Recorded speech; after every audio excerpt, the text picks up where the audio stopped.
in Pakistan, immigrated to Canada with my family when I was 10. Lived in Canada for much of my adolescence for university, and then I lived in Spain for quite a few years before coming here, decades ago. So I won't tell you how many, but quite a long time. Yes, so I feel very much, and I mean, Brixton is the only place I've lived. When I came to London, just happened to be in Brixton, and so this feels very much like home to me. Brixton and also the library. I've been bringing my kids here for, since they were little. So I'll read first from my latest book, Glimmer, and I was just saying to Surinder, who I've seen around all the time, and we've never actually met each other. She's also a coal swimmer. She swims in the Lido year-round as I do. This, my latest book, is in the voice of a taxidermist, thinking about what remains of us after we're gone. And it's a meditation on loss, I suppose, and love through the small bodies of the animals that she is sort of caretaking, I suppose. And then she is living in an artist colony, and there are a lot of artists come into it, actual artists. So the words of artists like, there's a miniature painter, a Pakistani miniature painter called Quraishi, no relative, and translator Beata, Bausch's dancers, a puzzle singer, a war photographer, John Cullen.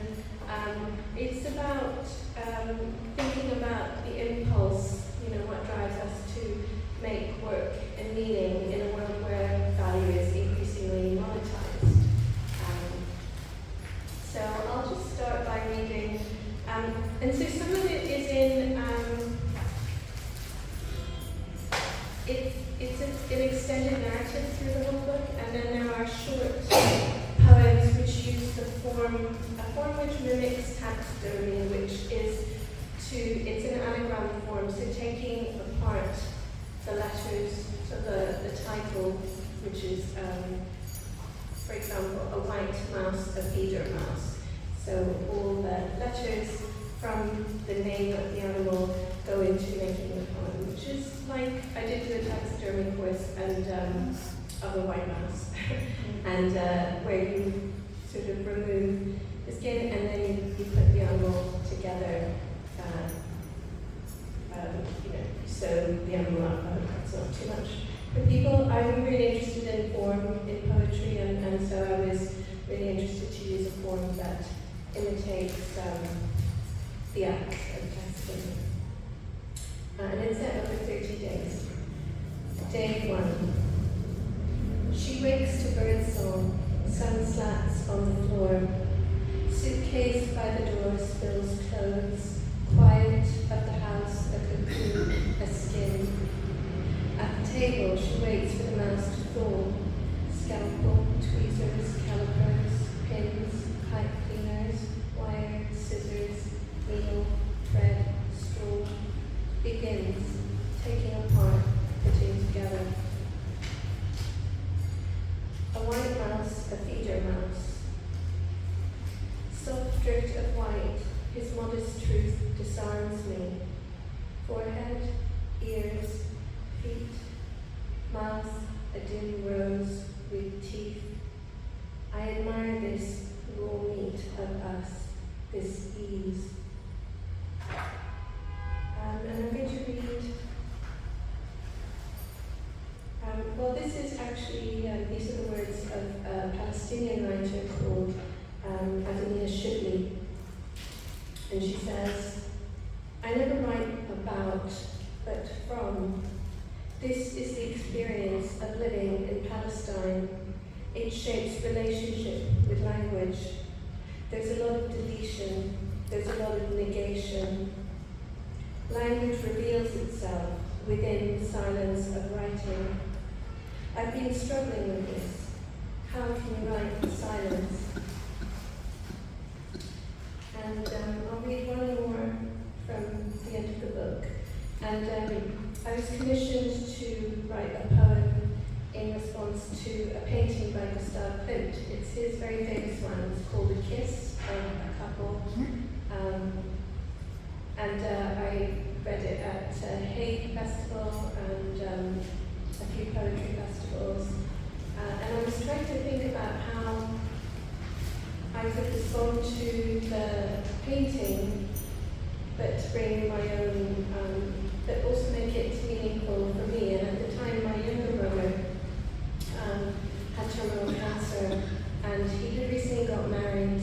And so I would watch him and his wife together, and so for me they became the couple in the painting. And another thing that happened, so I don't usually know what I'm going to write until I start writing, and then it reveals itself to me. In the course of writing this, I went to the Natural History Museum and came across the bones of the whale that swam down the Thames, I don't know if you remember. And I was standing there with my son, who is quite small, and when I looked at the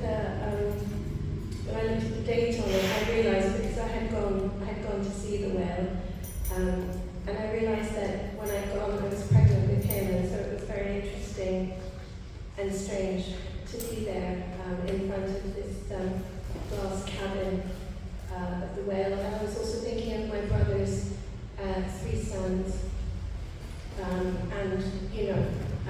how they would, how do you try and make sense of it when you lose your father? So this is called How It Begins. A man and a woman pressed close as flowers press to the pages of a book. Her pale foot slips from its sandal in the vaulted space of a kiss, and the way his hands hold her face is the way leaves hold a bud before it flowers. Now this, a woman alone in a crowd watches a strong brown river struggle to hold the whale that swam down the city's glittering throat, and the air presses, heavy as grief, against her enormous softness. And if a woman and a boy stand before a glass coffin that holds the bones of a northern bottlenose whale, the softness of his hand will be enormous, as she tells him how a story that began with a kiss, despite the enormous hole at its heart, can hold a boy, and a river that began with rainwater or snowmelt can briefly hold a whale before letting it go, to spill from its mouth into the ocean stories of whales and boys and all it has known. I'm just going to read from my first collection, The Artist Scratching. There's a long sequence, which is also a chapbook, called Courtesans Reply. And it was inspired by, I came across a 2,000-year-old text called the Katurbani, which was translated from Sanskrit. And it's a male narrator walking around talking about the courtesans that he sees. And I was really interested I was very intrigued by what the women might say if they were able to speak. And this was written 2,000 years ago, and I feel that, writing reflects life, and I think women like these lived in India 2,000 years ago. So I imagined lives for the women and what they might say. So this is a courtesan called Ramadasi.